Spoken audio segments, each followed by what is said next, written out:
প্রিয় দর্শক, ওসমান হাদিকে যে আক্রমণ করেছে, হত্যার চেষ্টা করেছে, সেই ফয়সাল ভারতে পালিয়ে গেছে এমনটাই দাবি করছে জুলকারনাইন সায়ের।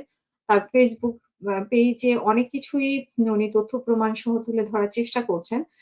সাথে অনেকেরই বিশ্বাস আসলে ফয়সাল পালিয়ে গেছে। যদিও বিজিবির পক্ষ থেকে আজকে লিখিত বক্তব্য পাঠ করা হয়েছে এবং সেখানে তারা বলেছেন যে হালুয়াঘাট সীমান্ত দিয়ে গুলি বর্ষণকারী পালানোর বিষয়টি নিশ্চিত নয় তারা। তারা যেটা বলছেন যে লিখিত বক্তব্যে যেটা বলা হয়েছে যে ১২ই ডিসেম্বর ঢাকায় ওসমান হাদির উপরে গুলিবর্ষণের ঘটনা ঘটে। ওই দিনই বিজিবির সদর দপ্তরের নির্দেশনায় রাত ৮:৩০ থেকে ৯ টার মধ্যে ৩৯ সীমান্তে সম্ভাব্য রুটগুলোতে চিহ্নিত করে টহল ও চেকপোস্ট বসানো হয়।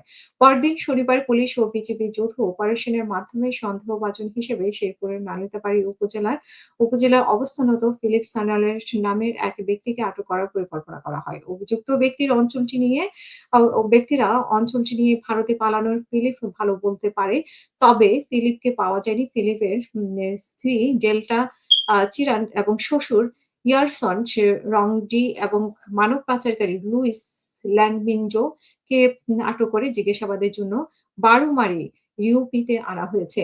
আজ সোমবার ভোরে ফিলিপ সান্যালের আত্মীয় বেঞ্জামিন চিরিসান নামের এক যুবককে সন্দেহ করে আটক করা হয়েছে। তাকে জিজ্ঞাসাবাদ করা হচ্ছে। পুলিশের আরেকটি দল হালুয়াঘাট এলাকায় অভিযান চালায়। হালুয়াঘাটের অপারেশনের বিষয়ে বিজিবির কর্তৃক সোর্স ও অন্যান্য বিষয়ে তথ্য নিয়ে পুলিশকে সহায়তা করছে। বিজিবি বলছে যে ফিলিপ সান্যালের বাড়ি ময়মনসিংহের হালুয়াঘাটের বুটিয়াপাড়া এলাকায় এবং মানব পাচারে জড়িত চক্রের কাছ থেকে ফিলিপের সংশ্লিষ্টতা সঙ্গে তথ্য পাওয়া যায়, তার খোঁজ করা হচ্ছে।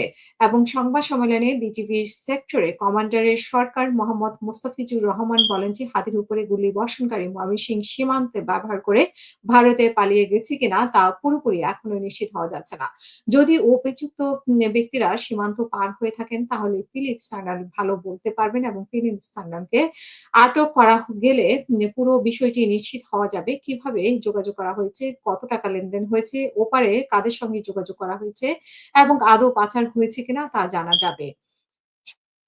প্রিয় দর্শক, এইটুকুই। এখন এখানে একটা কনফিউশন যে পুলিশ বা আইনশৃঙ্খলা বাহিনী এখনো সেটা নিশ্চিত হতে পারেনি। তবে সীমান্ত উনারা বলছেন যে ৮:৩০ থেকে ৯ টার মধ্যে চেকপোস্ট বসানো হয়েছে। কিন্তু এর আগেই পালিয়ে গেছে কিনা নাকি চেকপোস্ট বসা অবস্থায় কাউকে ম্যানেজ করে পালিয়ে গেছে সেটাও কিন্তু নিশ্চিত নয়। তবে সাথে সাথে যদি পালিয়ে গিয়ে থাকে আমরা দেখেছি যে সাথে সাথে ছবিগুলো প্রকাশ হয়েছে। তো এটা যদি পালিয়ে গিয়ে থাকে তাহলে খুবই দুঃখজনক যে আসলে আমাদের আইনশৃঙ্খলা বাহিনী কতটা দুর্বল হলে ঘটনাটা ঘটতে পারে যে এত তথ্য প্রমাণ সত্ত্বেও তাকে ধরা গেল না সাথে সাথে।